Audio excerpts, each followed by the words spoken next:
అందరికీ షలోం వందనాలు. ప్రియ Messiah society ప్రజలందరికీ ప్రత్యేకమైన వందనాలు. ఈరోజు ఇంతకుముందు సహోదరితో కొన్ని విషయాలు మేము మాట్లాడుకున్నాం. అది కాదు అంటే నేను ఇప్పుడు ఏర్పాటు చేసినటువంటి విధాల గురించి కొన్ని విధాలుగా ఎవరు ఏంటి అనే విషయాన్ని మనము గమనించాల్సినటువంటి అవసరత కొన్ని ఉన్నాయి. యుద్ధం కాదు కానీ యుద్ధము అంటే ఏంటి, ఫస్ట్ ఎవరితో యుద్ధం, ఎందుకు యుద్ధం, ఎలా యుద్ధం గమనించాలి. వింటున్న మీ అందరూ కూడా ఖచ్చితంగా మీరు దీన్ని ఫాలో కాండి. దీని ప్రకారం మీరు కూడా అనుభవించండి, ఆత్మీయ జీవితంను పొందండి. దేవుడు మీ అందరిని దీవించునుగాక. పరమ తండ్రి స్తోత్రం. మంచిదమ్మా. మరి ఇక్కడ అంటున్నటువంటి మాట, ఈ అంతిమ యుద్ధములో పరలోకపు దేవదూతలు ఉన్నారట. అంటే అర్థం ఏంటి? పరలోకంలో దేవదూతలు ఉన్నారు, భూమి మీద కూడా దేవదూతలు ఉన్నట్టే కదా. ఉన్నారా లేదా చూద్దాం. పరలోకంలో దేవదూతలు, భూలోకంలో కూడా దేవదూతలు ఉన్నారా లేరా? అసలు దూతలు ఎవరు, దూతలు అంటే ఏంటి, అసలు ఆయన యొక్క ఇక్కడ చెప్పబడుతున్నటువంటి వారు ఇక్కడ ఏమన్నా పరలోకపు దూతలు అన్నాడు. ఎలా, ఎందుకు అని మనం చూసినట్లయితే చదువుకుందని ఏప్రిల్కి రాసిన పత్రిక, ఏప్రిల్కి రాసిన పత్రిక 1వ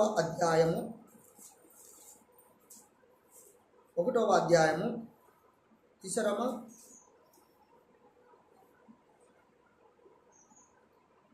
13-14 వచ్చిన చదువుకుందాం.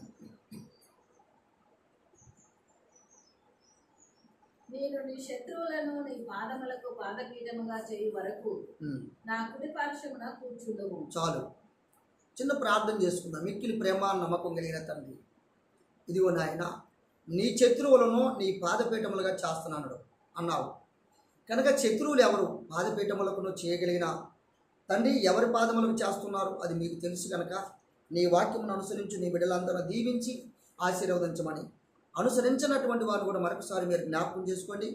వారు కూడా నీ వాక్యమును అనుసరించే వారిగా చేస్తారని నమ్మొచ్చు. మెస్సియా శ్రేష్ఠ నామమున ప్రార్థించి అడిగి పొందుచున్నాము తండ్రి, ఆమేన్. మీ అందరికీ షలోం మరొకసారి. అలాగనే 14 వచ్చిన కూడా ఒకసారి చదువమ్మా. అని దూతలలో ఎవరి గూర్చి అయినను ఎప్పుడైనను చెప్పినా. చాలా అక్కడ ఆగుదాయి. దూతలలో నుండి ఏమని చెప్పాడట? ఎవరిని గూర్చి అయినను. ఇప్పుడు ఇక్కడ ఏమంటుండో, ఎవరినైనా పలానా ఎల్లయ్య పొల్లయ్య అని కాకుండా ఏ వ్యక్తిని కూర్చానే నేను ఎవరిని కూర్చాను ఏదన్నా ఎప్పుడైనా ఎక్కడైనా వారి గురించి చెప్పానా అంటాను. వీరందరూ రక్షణను స్వాస్థ్యము పొందబోవు వారికి పరిచారము చేయుటకై పంపబడిన సేవకులైన ఆత్మలు కారా. పరమ తండ్రి స్తోత్రం. చాలండి.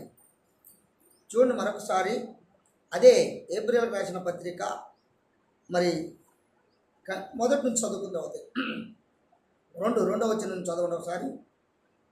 2వ వచ్చిన నుండి. ఈ దినముల ఏ దినములు? ఈ దినములు ఆ దినములు కాదు, ఈ దినముల అంతమందు కుమారుని ద్వారా మనతో మాట్లాడాను. ఆయన ఆ కుమారుని సమస్తమునకును హల్లెలూయా.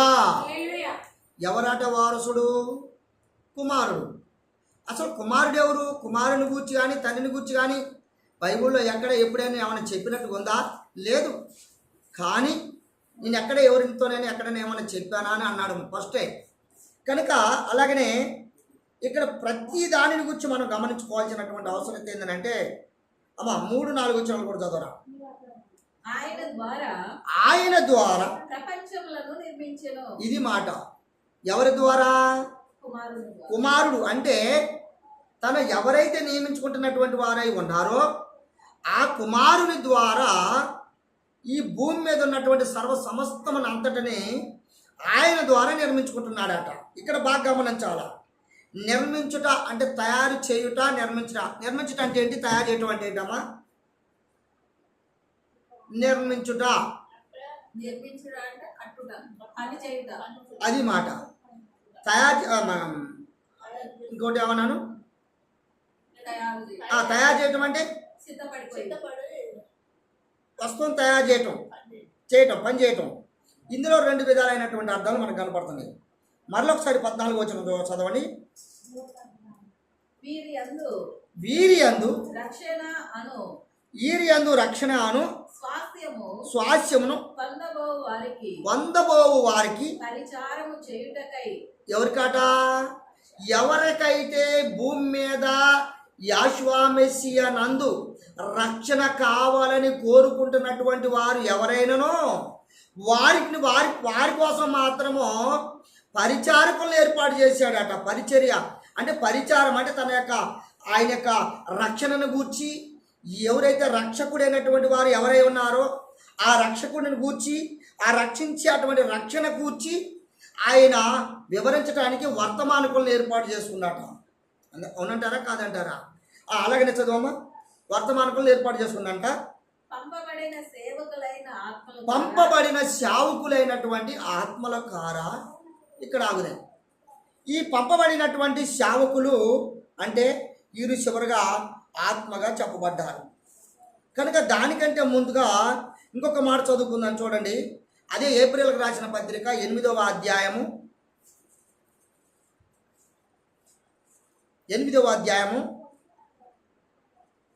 6వ వచనం కూడా చూడండి ఒకసారి. ఈయన అయితే ఇప్పుడు మరి ఎక్కువైన వాగ్దానములను బట్టి 5 నుంచి చదవము ఒకసారి. మోషే గుడారము అమర్చబోయినప్పుడు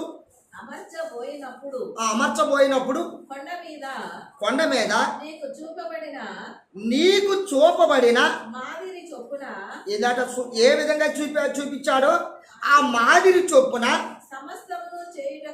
సమస్తమును చేయుటకు జాగ్రత్త పడుము.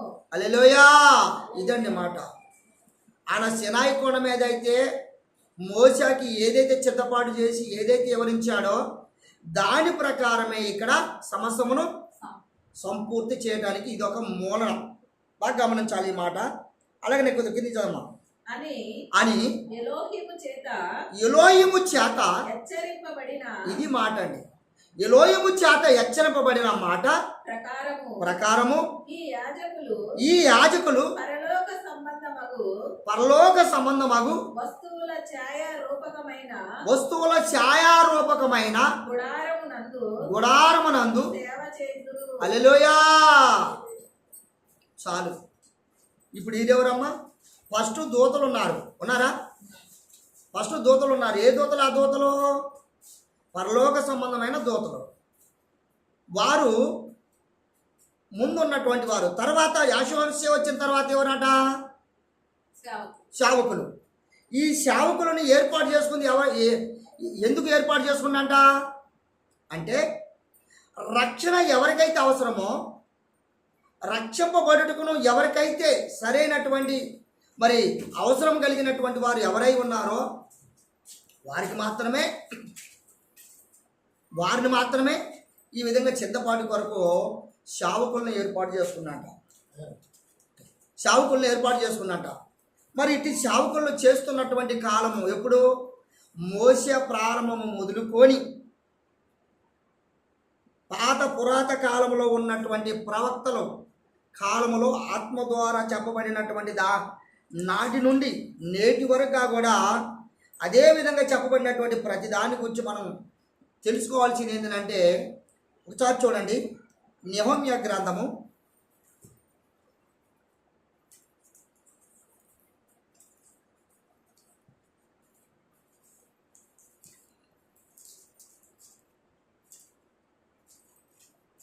9వ అధ్యాయం 30వ వచనం.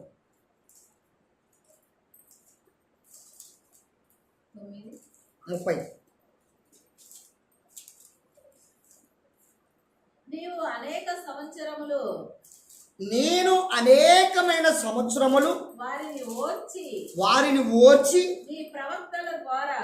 నీ ప్రవక్తల ద్వారా చేత నీ ఆత్మ చేత వారి మీద సాక్ష్యము పలికితివి. చాలండి. ఎవరు పలికారు అమ్మా? ఎవరు పలికినది? సాక్ష్యంగా పలికింది ఎవరు? ప్రవక్తలు. పలికి తిని అన్నాడు అక్కడ. ప్రవక్తల ద్వారా.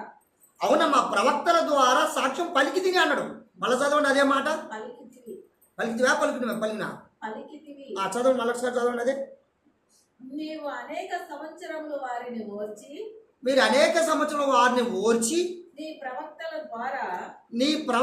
ద్వారా నీ ఆత్మ చేత నీ ప్రవక్తలు నీ ఆత్మ అంటే నీ ప్రవక్తలు ఎవరు, నీ ఆత్మ ఎవరు గమనించాలా? వారి మీద సాక్ష్యము పలికితివి గాని వారు వినకపోయిరి. చాలమ్మా. యావే ప్రజలు నిర్మించినటువంటి ప్రజల మీద తను ఏర్పాటు చేసుకున్నటువంటి వారి ద్వారా ఆయన సాక్ష్యంగా ఎవరి ద్వారా అయితే పలికించినటువంటి సాక్ష్యం ఉందో వారు ఆ సాక్ష్యాన్ని మీరు ఏం చేయబడలేదట? వినలేదట. చూడండి ఒకసారి రోమపత్రిక 2వ అధ్యాయం 4వ వచనం చూడు.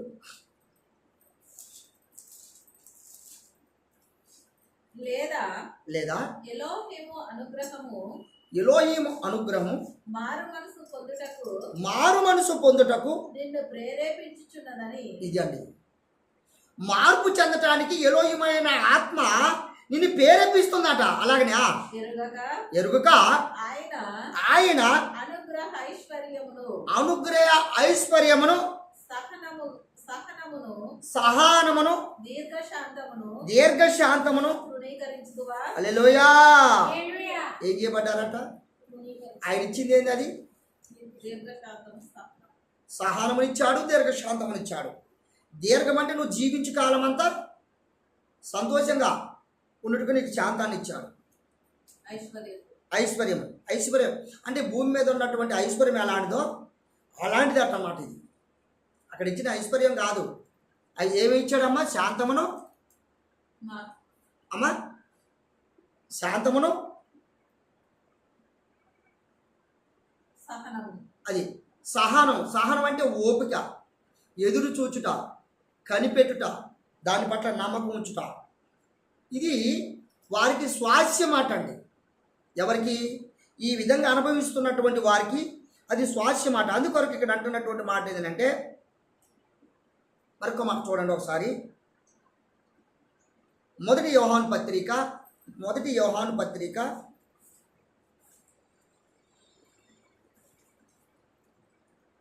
5వ అధ్యాయము 2-3 వచనాలు చూడండి. మనము ఎలోహీమును ప్రేమించుచు ఆయన ఆజ్ఞలను నెరవేర్చిన వారిమైతిమా. ఇదండి మాట. ఆయన ఆజ్ఞలను నెరవేర్చిన వారమైతిమా. ఎలోహీము పిల్లలను ఎలోహీము పిల్లలు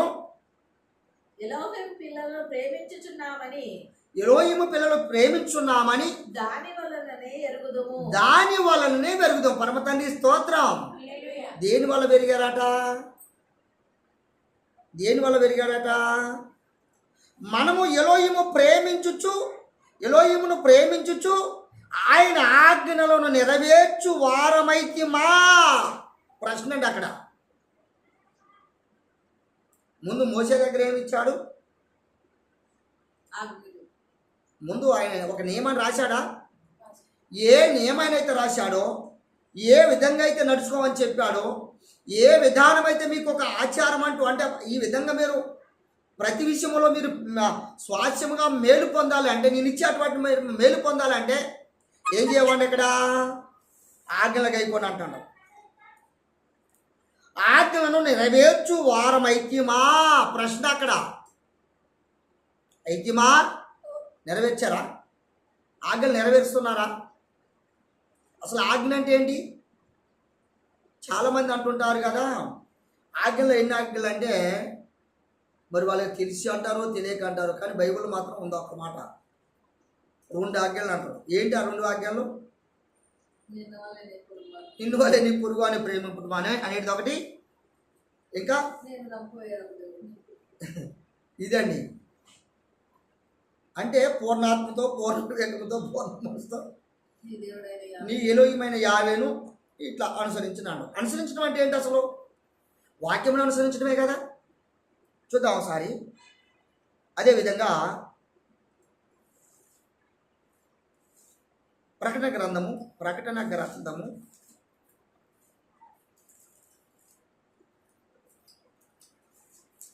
14:12 చదవండి. ఏ పట్టణం? ప్రకటనమ్మ అధ్యాయం 14, 13, 14 13 చదవండి. 13వ అధ్యాయము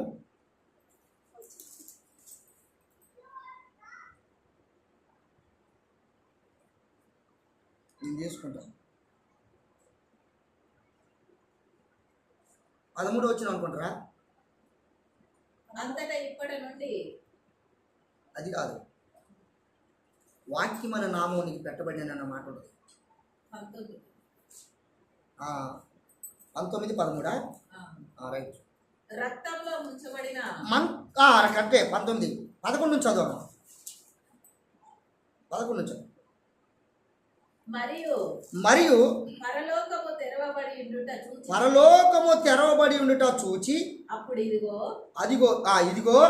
తెల్లని గుర్రం ఒకటి కనపడెను. దాని మీద కూర్చొని ఉన్న అటువంటి వాడు నమ్మకమైన వాడును సత్యవంతుడును ఏమై ఉన్నాడట. చూడండి, బాగా గమనించాలా. ఆయన తెల్లని గుర్రం మీద వచ్చినటువంటి వాడు ఎలా ఉన్నాడట? నమ్మకమాట. బహు నమ్మకము గలవాడై ఉన్నాడట. తర్వాత సత్యవంతుడై ఉన్నాడంట. అను నామము గలవాడు ఆయన నీతిని బట్టి విమర్శ చేయుచు యుద్ధము జరిగించుచున్నాడు. ఇక్కడ ఆగుదామా. యుద్ధం అంటే ఏ విధంగా? కత్తులు తీసుకున్నా అమ్మ తరకాలి కాబట్టి కత్తులు తీసుకున్న యుద్ధం చేస్తున్నా ఆయన మరలా మీరు చదువుకోండి అదే వాక్యాన్ని. ఎంత శ్రేష్టమైన మర్మం ఉందో ఒకసారి మీరు గమనించండి అక్కడ.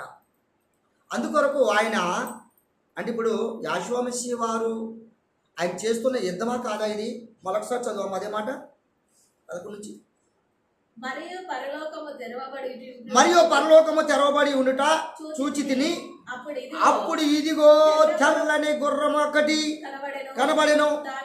దాని మీద కూర్చొని ఉన్నవాడు ఇక్కడ నమ్మకస్తుడంట, సత్యవంతుడు ఉన్నాడట, అను నామం గలవాడట.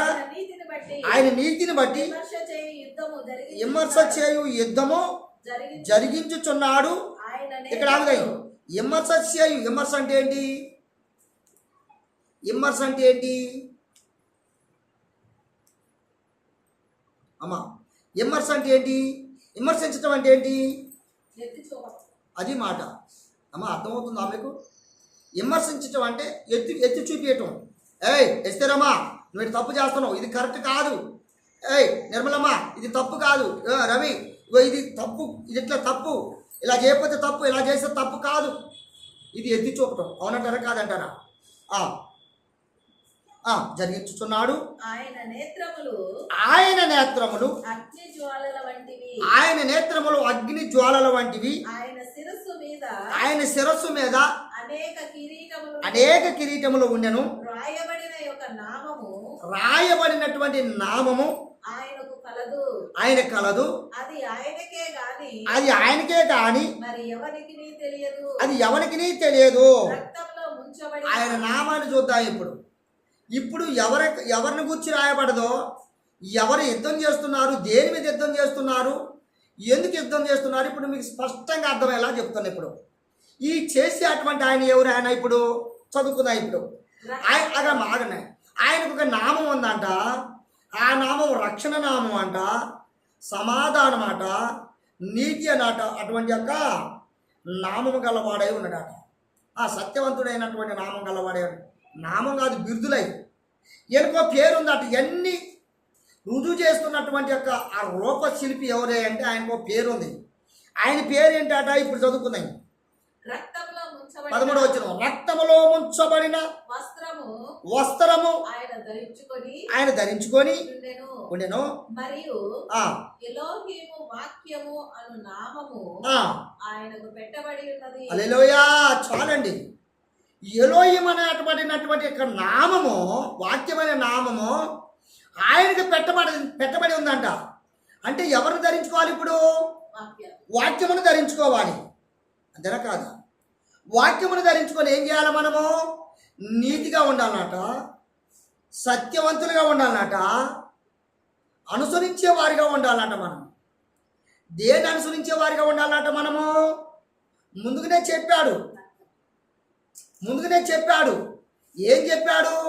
ఒక పర్వతం మీద ప్రవక్త అనబడినటువంటి మోషే ద్వారా కొన్ని విషయాలు తెలియపరిచాడు. అదేగా మనం చదువుకుని ఇప్పుడు మోషే ద్వారా కొన్ని విషయాలు తెలియపరిచాడు. తెలియపరచబడుచున్నటువంటి వాటిని కొందరు వీరందరూ ఏం చేస్తున్నారట? తిరస్కరిస్తున్నారట. చూడండి ఒకసారి పేతురు పత్రిక, 2వ పేతురు పత్రిక చూడండి. 2వ పేతురు పత్రిక చూద్దాం ఒకసారి.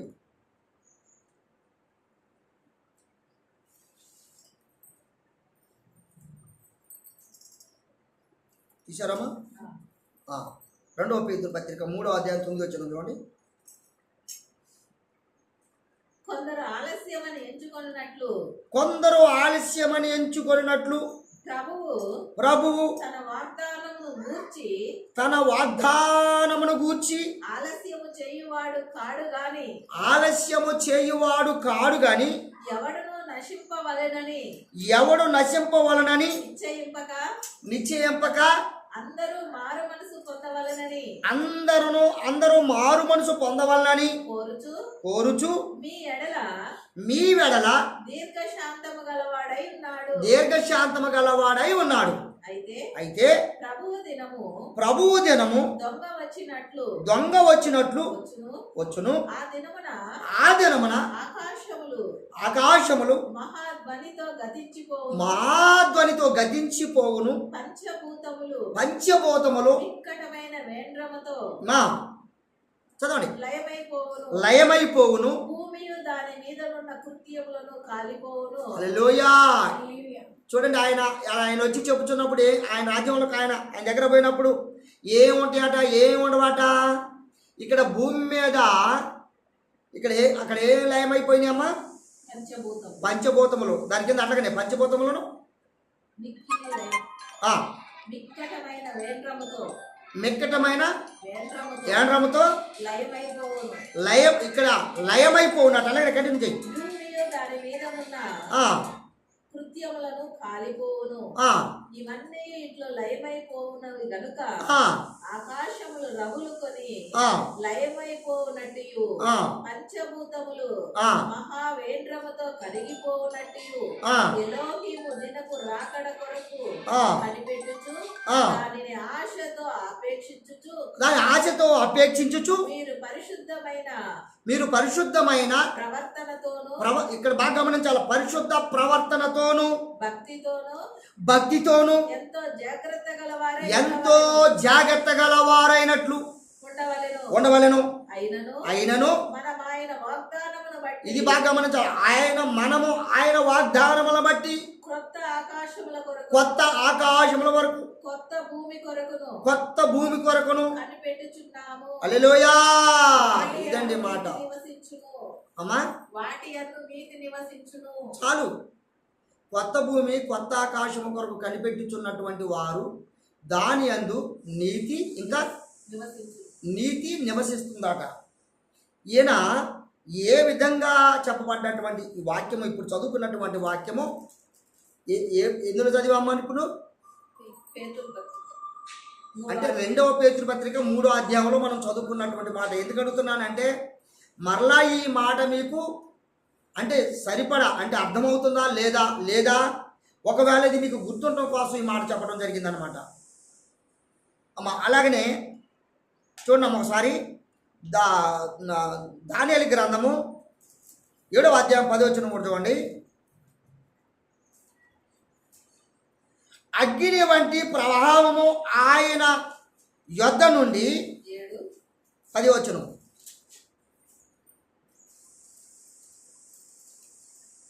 అగ్ని వంటి ప్రవాహము అగ్ని వంటి ప్రవాహము ఆయన యొద్ద నుండి ఆయన ఎక్కడి నుంచి వచ్చిందట ప్రవాహము? అగ్ని వంటి ప్రవాహం అట. ఇప్పుడు వరద వచ్చింది, వాన వచ్చింది, వరద వస్తుంది. వరద ప్రవాహం ఎలా వస్తుంది? అలాగా అగ్ని వస్తుందంట ఆయన సన్నిధి నుంచి. వేవేల కొలది వేల కొలది ఆయన పరిచారకులు ఉండిరి. కోట్ల కొలది మనుషులు ఆయన ఎదుట నిలిచిరి. తీర్పు తీర్చుటకై గ్రంథములు తెరవబడెను. హల్లెలూయా. ఇక్కడ బాగా గమనించాలి మనము. నిన్ను తీర్పు తీర్చే అటువంటిది గ్రంథములో తెరవబడ్డాయి. నువ్వు ఏ విధంగా జీవిస్తున్నావు, ఎలా జీవిస్తున్నావు, ఎందుకు జీవిస్తున్నావు అనే విషయాన్ని నీకు గ్రంథము నీ గురించి పరిశీలిస్తూ నిన్ను అగ్ని ప్రవాహంలో మిమ్మల్ని నిలవబెడుతున్నాయి. అందుకొరకు అలా కొద్ది కిందికి చదువు. అలాగనే అప్పుడు నేను చూచుచుండగా ఆ కొమ్ము పలుకుచున్న మహా గర్వపు మాటల నిమిత్తము. ఇది బాగా గమనించాలండి. ఆ కొమ్ము అంటే మొలిచిన కొమ్ము కాదు అక్కడ. ఇది అంటే కారణం ఏంటో తెలుసా మీకు? బబులోని యొక్క పరిపాలన యొక్క రాజ్యంలో ఉన్న నడిపింపు, ఆడున్నటువంటి యొక్క ఉగ్రత గురించి తెలియపరుస్తున్న మాటలు ఇవి. అమ్మ అవునా కాదమ్మా? బబులోను రాజు ఆవిడ పరిపాలకుడు ఎవరమ్మా? ఆయన అమ్మ ఎవరమ్మా? ఎవరమ్మా? ఆయన పేరు మంచిగా బలగం. ఆమె చెప్పింది ఒక నేర్చుకొని మీరు కూడా. నబుకద్నెజరు. ఆయన పరిపాలనలో ఎలా ఉండరట? ఈయన యొక్క ఆజ్ఞలు తిరస్కరిస్తూ, అవునమ్మా, ఈయన ఆజ్ఞలు తిరస్కరిస్తూ వీరు సొంత ఆచారాలు కొన్ని పెట్టుకొని, వీరు సొంత కొన్ని ప్రయత్నాలు ఏర్పాటు చేసి, వీరు కొన్ని వర్గాలు ఏర్పాటు చేసుకొని మళ్ళీ తిరిగి అక్కడే వారిని ప్రకటన చేస్తున్నారు. అందుకు ఆయన దగ్గర నుంచి వచ్చే అటువంటివి ప్రవాహము. జాగ్రత్త సుమి. మనం ఎక్కడున్నాం, ఎలా ఉన్నాం, ఎందుకున్నాం, మన ప్రవర్తన ఏంటి, మనం ఎలా అనుసరిస్తున్నాము, మనం ఏం చెప్పుకుంటున్నాము, చెప్పుకుంటుంది ఇంటున్న దాన్ని ఏమి అనుసరిస్తున్నాము అనే సంగతి కొంచెమైనను వినికిడి గలవారుగా ఉండవలసినటువంటి అవసరత మనకు లేకపోలేదు అని మాత్రము ఉండొద్దు. ఉన్నది, అవసరం ఉన్నది. అందుకొరకే అక్కడ ఒక మాట చెప్పాడు. ఇప్పుడు దానియేలు గ్రంథము 2వ అధ్యాయము, అదే 3వ అధ్యాయము 28వ వచనం కూడా ఒకసారి చదవమా. నెబుకద్నెజరు పైన చెప్పినదంతయు 3వ అధ్యాయం 28వ వచనం, 28వ వచనం, 3వ అధ్యాయం 28. నెబుకద్నెజరు షద్రకు మెషకు అబేద్నెగోయును వీరు ఎలోహీము పూజారులు. ఆయన తన దూతలు నంపి తన ఆశ్రయించిన దాసులను రక్షించిన పరమ తండ్రికి స్తోత్రం. ఎక్కడ రక్షించాడు? అమ్మ ఏంటండి అమ్మ వారు తమ ఎలోహిమును కాక వారు ఏ దేవునికి నమస్కరింపకయు ఏ దేవుని సేవింపకయు ఉందుమని తన దేహములను అప్పగించి హల్లెలూయా. ఇప్పుడు పరమ తండ్రి ఆజ్ఞను వ్యర్థపరిచారా? మనుషుల ఆజ్ఞను వ్యర్థపరిచారా? ప్రియమైనటువంటి వారు మీరు బాగా గమనించాలి. నేను మర్మంగా చెప్పాలంటే ఇంకా చాలా లోతైన విధంగా ఉంది. నేను క్లుప్తంగా మీకు అర్థమయ్యేలా చెప్తున్నా. చిన్నపిల్లలకు ముచ్చట చెప్పినట్టు చెప్తున్నా మీకు. మనుషులు ఆచారాలు కాదు, మనుషులు పెట్టుకున్న నియమాలు కాదు, మనుషులు నడిపించే నడిపింపు కాదు ఇక్కడ. అలా చేస్తే నెబుకద్నెజరు యొక్క పరిపాలనలో ఉన్నటువంటి అలాంటి తెగుళ్ళు, అగ్ని ప్రవాహం వచ్చిందో వారి మీదకి తప్పక వస్తుందన్న సంగతి బైబిల్లో చెప్పట్లేదన్న సంగతి మర్చిపోవద్దు స్వామి, జాగ్రత్త. అందుకే ఆడ చెప్పినటువంటి ఆ దేశంలో ఎంతమంది మిగిలారమ్మా? ఆయన పక్షమున 50 పక్షమున, సృష్టికర్త అయినటువంటి 50 పక్షమున శరీరములనైనను సమర్పించడానికి సిద్ధపడి ఆయన యొక్క మాటలను నెరవేర్చుట కొరకు ఎంతమంది సిద్ధపడ్డారు? అమ్మా అమ్మ తలకాలు పట్టారు. ఎంతమంది చింతపడ్డారు? ముగ్గురు మాత్రము చింతపడ్డారు. ఈ ముగ్గురు ఎవరో ఇప్పుడు మనం చదువుకున్నాం. ఈ ముగ్గురిని ఎక్కడేశారు? అగ్నిగుండంలో. ఇంతకుముందు మనం చదువుకున్నాం కదా, ఎవరి దగ్గరికి అగ్ని మరి ప్రవాహం వల్లే వస్తున్నారు. ఇది అగ్ని ప్రవాహం కాదమ్మా? నీతిమంతుల మీదకి ప్రవాహం వచ్చిందా రాలేదా? అందుకొరకు భూమి మీద సర్వజనులు ఆయన ద్వారా నిర్మింపడతారు కనుక ఇక్కడ నీతిమంతులు ఎవరు, అవినీతిమంతులు ఎవరు? మనం ముఖ్యంగా దేన్ని అనుసరించాలన్నట? మనం ఇప్పుడు ఇక్కడ ఎస్, ఇది మాట, తన వాక్యమును అనుసరించాలి. వాక్యం అంటే ఎవరు? ప్రకటన గ్రంథాలకు వెళ్ళిపోవాలి. మళ్ళీ వెంటనే వాక్యమను నామం ధరించుకున్నటువంటి వాడిని ఆరాధించాలన్నట. వాక్యము అనబడినటువంటి ఏ నామం అయితే ధరించుకున్నాడో అతను మాత్రం, అతనిలో రక్షణ ఉందంట. రక్షణ అనేటువంటి స్వాస్యం ఉందంట. రక్షణ అనబడినటువంటి ఆస్తి మీకు ఇస్తున్నాడు. ఎక్కడ రక్షించుకోగలవు? భూమి మీద రక్షించుకోగలవు, అగ్నిలో రక్షించుకోగలవు, నీటిలో రక్షించుకోగలవు. నువ్వు ఈ భూమి మీద నీ శరీరం ఉన్నంత కాలము రక్షణ ఆయన ఒక టైం అంటూ ఇచ్చినటువంటి టైం వరకు నిన్ను ఏ స్థితిలో ఉంచాలో, ఏ స్థితిలో నిన్ను తీసుకువెళ్ళాలో ఆ స్థితి ఆయన సంభవిస్తుంది తప్ప మన ఇష్టం వచ్చినటువంటి రీతిలో ఏది మనకు సంభవించదో. దయతో బాగా గమనించాలి. వాక్యం గ్రహించేవారు కొంతమంది ఉన్నారు, వాక్యం చెబుతుంటే తిరస్కరించేవారు కొందరు ఉన్నారు, వాక్యమును విని ఇంతే కదా అనేటువంటి వారు కొందరు ఉన్నారు. కానీ సుమి జాగ్రత్త, మీరు ఎక్కడున్నారో మీరు మర్చిపోతున్నారనే సంగతి విషయం మర్చిపోదు, మీరు జాగ్రత్త. అదేవిధంగా ఇంకో కొన్ని విషయాలు మనం చదువుకొని ముందుకు వెళ్దామని నేను ఆశపడుతున్నాను. మత్తయి సువార్త ఒకసారి మళ్ళీ చదువుకుందామని. మత్తయి సువార్త 13వ అధ్యాయము 41, 42 వచనం కూడా చదువుకుందాం ఒకసారి. 41, 42.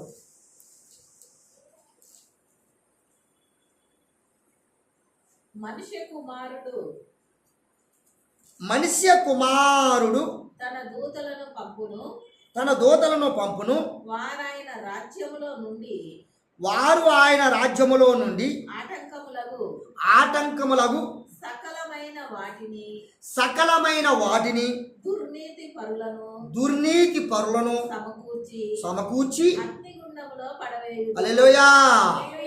వీరందరూ కలిసి ఎంతమందిని వేశారు అమ్మా? ఇక్కడండి, వీరందరూ ఇప్పుడు నెబుకద్నెజరు కాలంలో ఎంతమందిని వేశారు అగ్నిగుండం వల్ల? ముగ్గురిని. ఈ ముగ్గురు ఎవరు? వాళ్ళ పేర్లు తర్వాత మాట. ఎస్, ఇది మాట. అంటే దేవుణ్ణి నమ్మినటువంటి వారు, దేవుని ఆజ్ఞానుసారంగా జీవించినటువంటి వారు, దేవునిలో భయభక్తులు కలిగినటువంటి వారు, దేవుని యొక్క మహిమను స్వాస్థ్యముగా ఎంచుకున్నటువంటి వారు, వీరు మాత్రము అగ్నిలో రక్షింపబడ్డారు. ఇక్కడేం చెప్తున్నాడు? మనిషి కుమారుడు తన దూతలను పంపును, వారు ఆయన రాజ్యములో. ఎవరట? వారు ఆయన రాజ్యములో. వారెవరు? ఇది మాట. ఎవరైతే అక్రమార్గంగా ఉన్నారో, ఎవరైతే తొలగిపోతున్నటువంటి వారు ఉన్నారో, ఎవరైతే అబద్ధికులై ఉన్నారో, ఎవరైతే దాన్ని అనుసరించినటువంటి వారై ఉన్నారో, ఎవరై ఈ విధంగా బైబిల్ని ఇంకో కూడా ఉంది, దీన్ని చదువుతారట, దీన్ని చెబుతారట, కానీ దీన్ని అనుసరించారట. నాకు ఎంతమందే దొరికింది వాక్యం, కళ్ళు తిరిగిపోయినాయి ఆ మాట చెప్తే ఈడేంద్రా బాబు ఇలా చెప్తుండో, వీడు భేదాలతో చెప్తున్నాడే, వీడు మనిషేనా అనే అటువంటి అభ్యంతరాలు కలుగుతుంటాయి.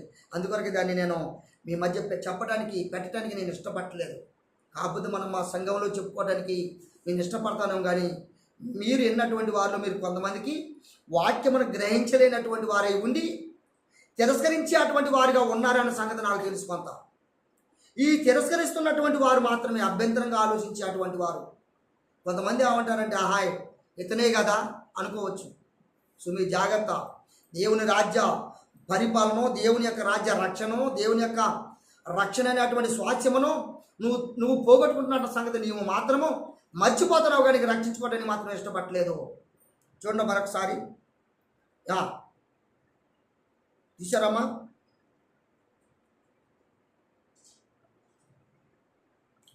అదే 13వ అధ్యాయం 49వ వచనం కూడా చూడు. 49వ వచనం మత్తయి సువార్తలోనే. అలాగే యుగ సమాప్తి అందు జరుగును, దేవదూతలు వచ్చి నీతిమంతులలో నుండి దుష్టులను వేరు పరచి వీరిని వీరిని అగ్నిగుండంలో పడవేయును. హల్లెలూయా. చాలండి, విడదీస్తారట. జాగ్రత్త సుమి. చూడండి ఎంతమంది ఉన్నారు, ఈ కొద్ది మంది. ఇప్పుడు ఇది ఎవరు? ఆయన నిజంగా బబులోను కాలంలో జరిగినటువంటి పరిపాలనలో నీతిమంతులుగా ఉన్నటువంటి వారిని అగ్నిగుండంలో వేసినటువంటి వారు ఆ దేశంలో ఉన్నటువంటి వారు 3 మాత్రమే. అంతే కదమ్మా? మరి చర్చిలు ఎంతమంది ఉన్నారు? వీరు మాత్రమే. ఎందుకని అమ్మా? ఎందుకని? కింద ఇంకా చదవమ్మా. అక్కడ ఏడ్పును పండ్లు కొరుకుటయు ఉండును. చూసారా? అక్కడ ఏడుపును పండ్లు కొరుకుతూ ఉన్నను. వీటన్నిటిని మీరు గ్రహించితిరా వీటన్నిటిని అప్పుడు గ్రహించారా? మీరు గ్రహించలేదు కదా అని అని వారిని అడుగగా వారు గ్రహించితిమి అనిరి. గ్రహించితిమి అనేది.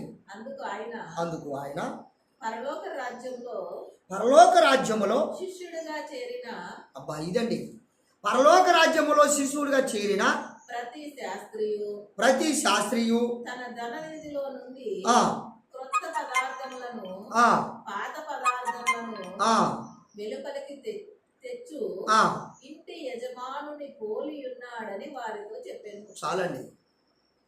ఇప్పుడు కొత్త పద్ధతులు ఏంటి, పాత పద్ధతులు ఏంటి బాగా గమనించాలి. ఇప్పుడు అమ్మా, ఇప్పుడు నెబుకద్నెజరు కాలంలో కొన్ని అమలు చేశాడు కదా, అవన్నీ కొత్త పద్ధతులా పాత పద్ధతులా? అప్పుడు వాళ్ళకి ఇది మాట. అంతకుముందు ఇచ్చినటువంటి ఏమైనా పరమతండ్రి ఇచ్చింది పాతే అయిపోయినాయి.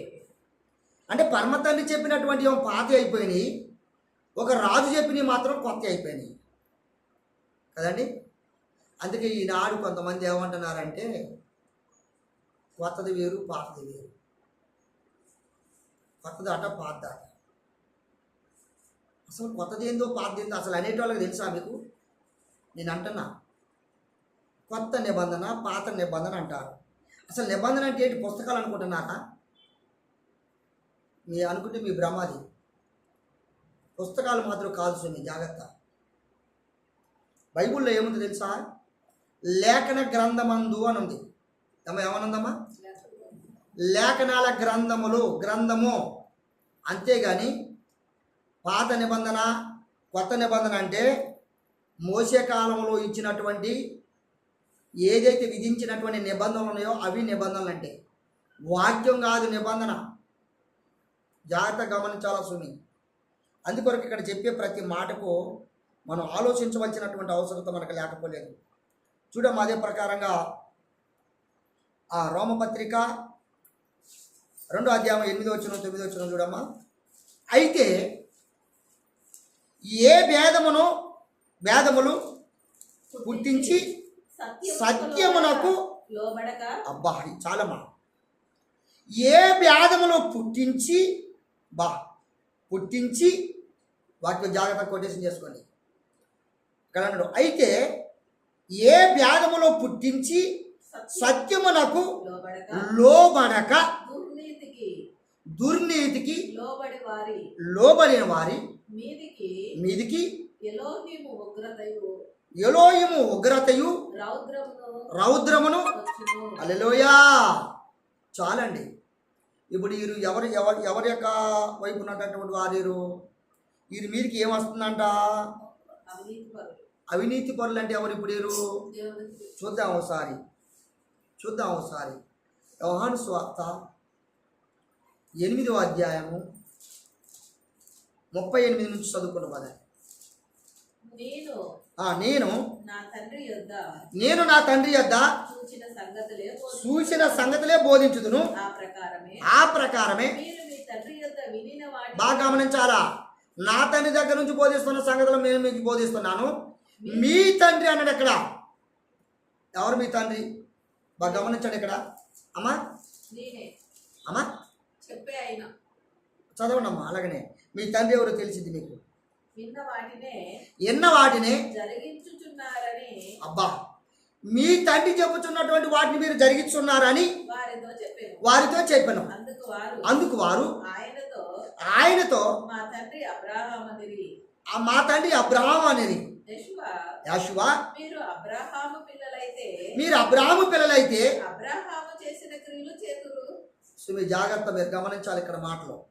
ఇక్కడ వాక్యాన్ని విడదీస్తున్నా, దయతో మీరు జ్ఞానంతో ఆలోచించండి. ఇక్కడ మీరు నిజంగా దేవుని పిల్లలైతే, అబ్రహాము సంతానం అయితే, అబ్రహాము ఆయన నీతిలో అనుసరించి దేన్ని అమడించాడు ఒకసారి గమనించండి మీరు. అలాగనే సరే చదవమ్మా. ఎలోహిము వలన ఇనిన సత్యము మీతో చెప్పుచున్న వాడనైన నన్ను మీరిప్పుడు నన్ను సంపవెతుకుచున్నారు. ఎవరంటున్నారు ఈ మాట? అంటే మెస్సీ అంటండి ఈ మాట. అబ్రహాము అట్లు చేయలేదు, నా తండ్రి క్రియలే చేయుచున్నారని వారితో చెప్పాను. అందుకు వారు మేము వ్యభిచారం వలన పుట్టిన వారము కాము, ఎలోహిము ఒక్కడే మాకు తండ్రి అని చెప్పగా. ఇక్కడ చాలండి. మా తండ్రి ఎవరంటే ఏం చెప్పారు అమ్మా? మా తండ్రి ఎవరంటే, మా తండ్రి ద్వారా పుట్టిన అంటే తండ్రి ఎవరని చెప్పారు ఇప్పుడు ఇక్కడ అమ్మా? ఎలోహిం. అమ్మా అర్థం కావట్లేదు అమ్మా. అడిగినది గోడకి. నేను అడిగే ప్రశ్నలు మనిషి ఎక్కడ ఉన్నావు, మనసు మాత్రం ఎక్కడ ఉందో నాకు అర్థమవుతుంది. ఇప్పుడు తండ్రి ఎవరట అంటే దేవుడు, ఎలోహిం. అంతేనమ్మా? 28 అదే యోహాను సువార్త చూడండి ఒకసారి. అదేండి మీరు చూసేది. ఇప్పుడు 8వ అధ్యాయము 40 నుంచి చూడండి ఒకసారి. చదువు. దేవుని వలన వెళ్ళిన సత్యముతో చెప్పిన వాడనైన నన్ను మీరిప్పుడు చంపవెదుగుచున్నారే. అబ్రహాము అట్లు చేయలేదు, మీరు మీ తండ్రి క్రియలే చేయుచున్నారని వారితో. ఇక్కడ బాగా మీ తండ్రి క్రియలే మీరు చేయుచున్నారని వారితో చెప్పాడు. తండ్రి ఎవరు ఇప్పుడు చూద్దాం, చదువు. అందుకు వారు మేము వ్యభిచారము వలన పుట్టిన వారము కాము, ఎలోహిము ఒక్కడే మాకు తండ్రి అని చెప్పగా. యెషువా వారితో ఇట్లనెను, ఎలోహిము మీ తండ్రి అయిన ఎడల మీరు నన్ను ప్రేమింతురు. నేను ఎలోహిము యొద్ద నుండి బయలుదేరి వచ్చి ఉన్నాను, నా అంతట నేనే వచ్చి ఉండలేదు, ఆయన నన్ను పంపెను. మీరేలా నా మాటలు గ్రహింపకున్నారు? మీరు నా బోధ విన్న నేరకు ఉండుట వలననే కదా. నా బోధ మీరు వినకుండా ఉన్నందువలనే కదా. మీరు మీ తండ్రి యొక్క అపవాది. ఇప్పుడు వచ్చాడండి. ఇప్పుడు ఎవరు పిల్లలు అటు మీరు అమ్మా? ఇప్పుడు అపవాది పిల్లలు ఎవరు ఇప్పుడు అమ్మా? ఏమైనటువంటి వారు ఏంటి మాటలేంటి? బైబిల్ చదువుకోవట్లేదా? వాక్యం ఏ వాక్య ప్రకారం నడవని వారు అంతే. ఒకటే మాట చక్కగా చెబుతుంది, ఆజ్ఞ ద్వారా నడిచేది మాత్రమే. అది యావే ఏర్పాటు చేసినటువంటి యొక్క వాక్యము. చదువు. నీ తండ్రి అయిన అపవాది మీ తండ్రి దురాశ నెరవేర్చువాడును నెరవేర్చగోరుచున్నారు. అక్కడ ఆగుదామా. తండ్రికి ఒక ఆశ ఉందట. ఏంటది? దురాశ అంటే ఎక్కువ అన్నమాట. అది ఎవరికి ఉందట? వీళ్ళ తండ్రి అంటే వేరే ఒకడు, అంటే పరమ తండ్రి కాదు, వేరే తండ్రి ఉన్నాడు. అపవాది అనే తండ్రి అట. వాడికి ఉన్న ఒక దురాశలాట. దురాశ ఏంటి? వీడు దుష్టుడైనటువంటి వాడు పరమ తండ్రి దగ్గర కోరుకున్నటువంటి వరమే కాక ఇంకా అధికంగా తెలుసుకుని, అదే అనమాట దురాశ అంటే. ఇప్పుడు ఇప్పుడున్నటువంటి వారి అందరిగా కూడా ఇప్పుడు ఎవరి పిల్లలై ఉన్నారు? ఇప్పుడు మీ తండ్రి అయినటువంటి అపవాది ఆ దురాశలను నెరవేర్చువారై ఉన్నారా? లేక పరమ తండ్రి ఆజ్ఞానుసారంగా బ్రతికిన వారై ఉన్నారా? బాగా గమనించాలి. అందుకొరకే పరమ తండ్రి ఇచ్చినటువంటి ప్రతి మాటకు ఒకసారి చూద్దాం. ఒకసారి అక్కడ బంద్ చేయలేదు. ప్రకటన గ్రంథం 14వ అధ్యాయము 12వ అధ్యాయం 17వ వచనం చూడు. 12వ అధ్యాయము 17వ వచనం. ఇక్కడ బాగా గమనించాలి. 2వ భాగంలోకి వస్తున్నాను నేను ఇప్పుడు. అందుచేత ఆ ఘట సర్పము ఆగ్రహము తెచ్చుకొని ఎలోహిము ఆజ్ఞలు గైకొనుచు యేషువాని గూర్చి సాక్ష్యం ఇచ్చుచు ఉన్నవారైన ఆమె సంతానములో శేషించిన వారితో ఇదండి యుద్ధము చేయుటకై బయలువెళ్ళి సముద్ర తీరంలో నిలిచెను. చాలండి. ఇప్పుడు ఎవరెవరు పడ్డారు ఇక్కడ మనకి? ఎవరెవరు పడ్డారు ఇక్కడ మనకి? ఆజ్ఞలు గైకొనే వారి పిల్లలు. చూద్దాం ఒకసారి. మొదటి పేతురు పత్రిక 5వ అధ్యాయం 8వ వచనం చూడండి. నిర్భయమైన బుద్ధి గలవారై మెలకువగా ఉండుడి. మీ విరోధి అయిన అపవాది గర్జించు సింహం వలె ఎవరిని మింగుదామా అందుమాన వాణ్ణి వెతుకుచు తిరుగుచున్నాడు. పరమ తండ్రికి స్తోత్రం. ఇప్పుడు గర్జించుతున్నటువంటి వాడు ఇక్కడ ఏమన్నాడు? ఇక్కడ ఎవరిని మింగాల అంటే ఎవరిని నాశనం చేయాలా, ఎవరిని ఏ విధంగా నాశనం చేయాలి? ఇక నాశనం చేయటం అంటే ఏంటి?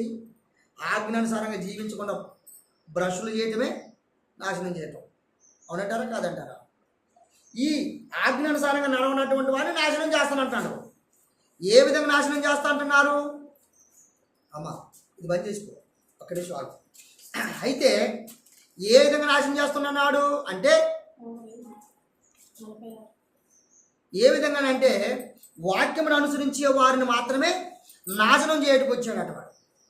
వీడు వాక్యాన్ని అనుసరించేవాడు కాదు, కానీ అనేక విషయాలు అనేక సంగతులు చెప్తుంటాడట.